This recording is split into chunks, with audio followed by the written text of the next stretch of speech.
Hey, what's going on, YouTube? Welcome back to another episode of Moose Mobile Auto Repair. And today I want to do a review and unboxing of the Pittsburgh 3-ton aluminum low profile floor jack.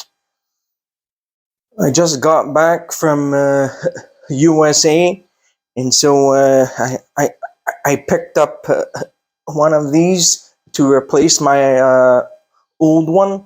I had a similar Pittsburgh floor jack. It was a 2-ton, and that one stopped working after 8 years. The pistons on it seized up.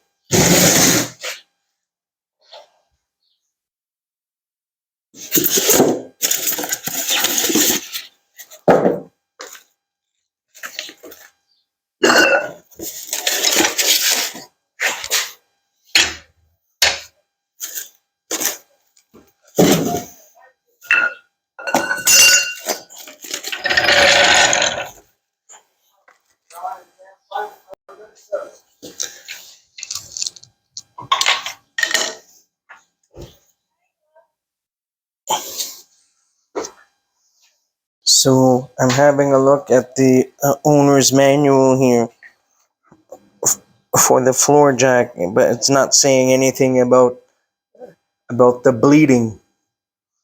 On some jacks, they will put a warning label on the jack itself, and they'll say that you will need to bleed it before first use. On some jacks, what they make you do is to loosen the valve or the handle, and then they tell you to pump the jack 10 times, and then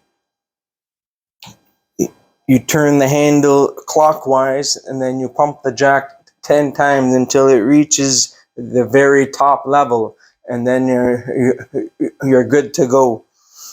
I think on this one, you don't need to do that.